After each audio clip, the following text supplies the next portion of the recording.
यह बहुत अहम मुद्दा के बारे में आपने जो कहा है, इसके लिए हम आपके चैनल को बहुत बहुत आभार व्यक्त करेंगे, क्योंकि झारखंड अलग राज्य इसीलिए किया गया था कि यहाँ के जो रोज़गार पैदा हो, जो यहाँ के कल कारखाने लगे, उसमें 75% यहाँ के युवाओं को भागीदारी होनी चाहिए। लेकिन हमारे जो माननीय मुख्यमंत्री महोदय है, उन्होंने घोषणा भी किया था कि जो भी कल कारखाने लगेंगे उसमें 75% यहाँ के स्थानीय लोग काम करेंगे। लेकिन यहाँ कोडरमा जिला में जो प्रशासन है या भ्रष्ट व्यवस्था है, जिसमें यहाँ के कल कारखानों में 10% भी यहाँ के युवाओं को नहीं रखा जा रहा, चाहे बांझेडी हो या छोटे छोटे कल कारखाने जितने भी यहाँ पर लगे हैं, या यहाँ पर जो विस्थापित लोग हैं, जो गरीब लोग हैं जिन्होंने अपना ज़मीन दिया, उनको भी प्लांट में घुसने नहीं दिया जा रहा है, ना ही रखा जा रहा है।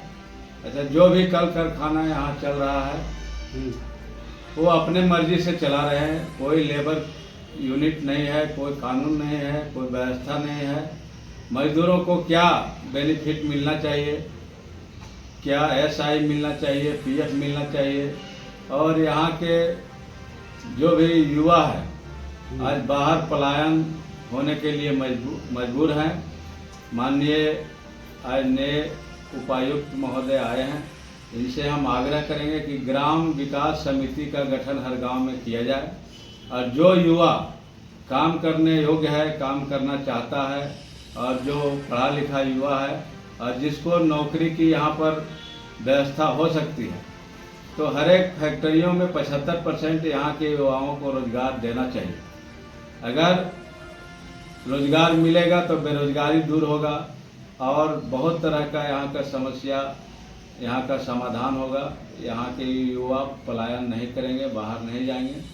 आज बहुत गरीबी है, यहाँ के जो सांसद महोदय हैं या विधायक महोदय हैं या सरकार में जो भी मंत्री महोदय हैं जो इससे संबंधित हैं, इंडस्ट्री इलाका से जो इनको देखते हैं, उनसे भी हम आग्रह करेंगे कि सभी इंडस्ट्रीज में आप बोर्ड लगाने का काम करें, क्योंकि सारा जो कारीगर है वह बाहर से यहाँ पर आते हैं, और आप हर एक प्लांट में जो भी मजदूर इंटर करते हैं उनका बोर्ड बाहर में लगना चाहिए कि वो क्या काम कर रहा है, वेल्डिंग का काम कर रहा है या फिटर का काम कर रहा है, या आपके पास क्या वैकेंसी है, इसकी जानकारी सामने प्लांट के सामने लगाना चाहिए।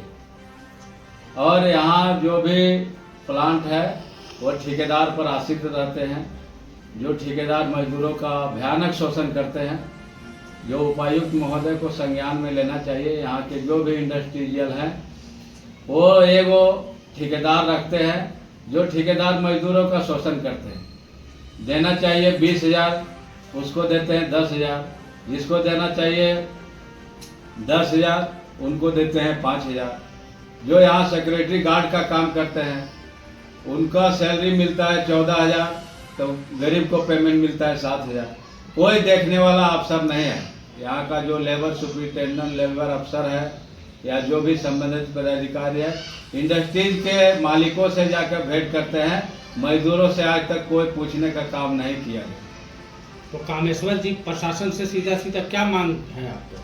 प्रशासन से मेरा मांग यही है कि यहाँ पर जितने भी कल कारखाने चल रहे हैं उसमें 75% यहाँ के बेरोजगार युवाओं का भागीदारी होना सुनिश्चित करे, और जो सरकार नीति लाई है उसको लागू कड़ाई से करनी चाहिए।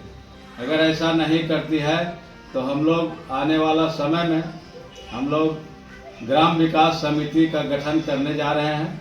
उसके माध्यम से जो भी कल कारखाना जो मजदूरों का शोषण कर रहे हैं, जो यहाँ से कोई भी मजदूर अगर मर जाता है तो उसका नाम ठिकाना भी यहाँ पर नहीं रहता है कि क्यों मर गया, कैसे मर गया, उसको क्या मुआवजा मिलना चाहिए, नहीं मिलना चाहिए, क्या तनख्वाह होना चाहिए, क्या उसका योग्यता है, उसके अनुसार उसको पैसा मिलना चाहिए, ये सब कोई सिस्टम यहाँ पर नहीं।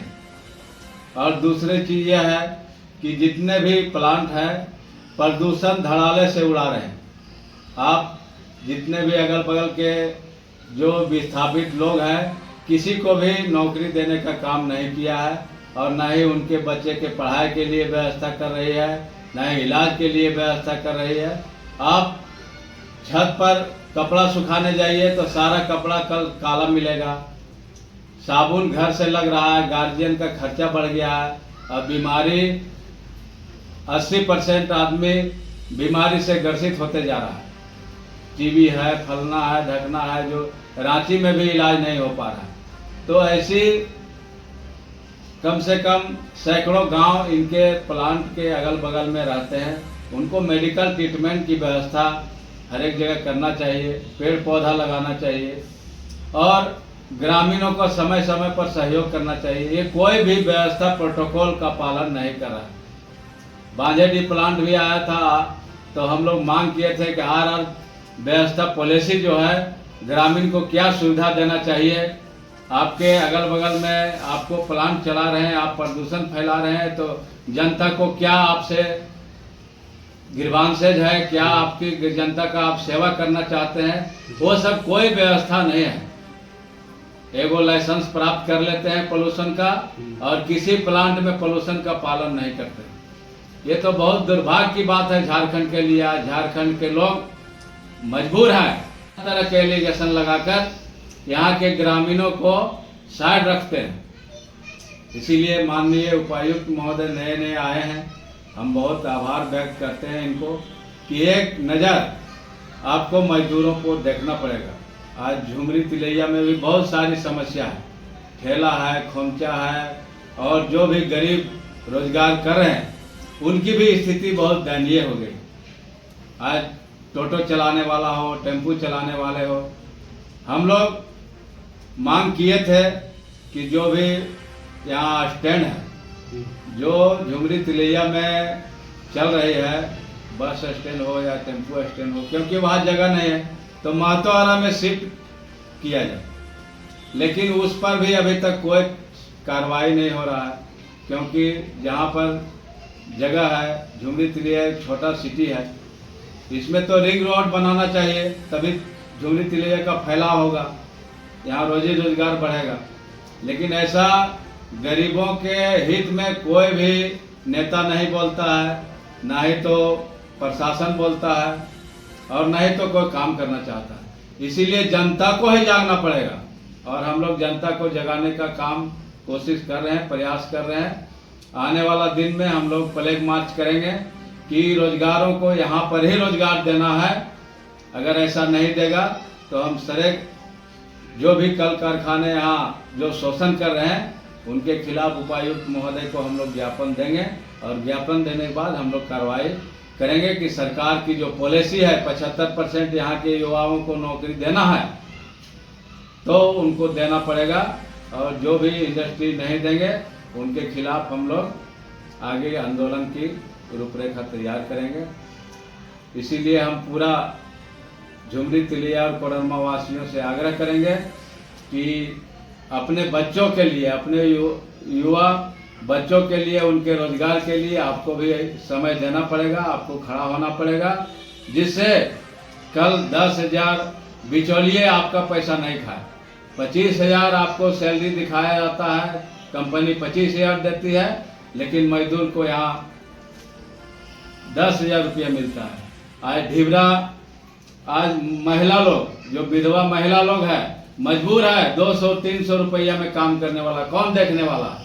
आज सैकड़ों मजदूर, जो महिला जाती है, झाड़ू लगाती है, पोछा करती है, उसका आधा पैसा बिचौलिया खा जाता है। उनके खाता में मात्र 5,000 और 6,000 आता है, जो 12 घंटा ड्यूटी करने के बाद उनको पैसा दिया जाता है। सो भी मनचाहे तरीके से पैसा पेमेंट किया जाता है। यह बहुत बड़ा कोडरमा के जिला में, कोडरमा के अंदर में शोषण किया जा रहा है, जिसको संज्ञान में लेना चाहिए। सरकार को भी संज्ञान में लेना चाहिए, उपायुक्त महोदय को भी संज्ञान में लेना चाहिए। हम लोग इन सभी मुद्दों को उठाते रहते हैं, जनता के हित में, और जनता के हित के लिए हम लोग कटिबद्ध हैं, लड़ाई के लिए भी और काम के लिए भी। जोहार पूरा कोडरमा जिला वासियों को। आज हम लोग यहाँ पर पत्रकार बंधु के माध्यम से आप तक यह मैसेज देना चाहते हैं कि आप भी आगे बढ़िए और अपना अधिकार लेने का प्रयास कीजिए। जय हिंद, जय जोहार। शिबू सोरेन जिंदाबाद, हेमंत सोरेन जिंदाबाद।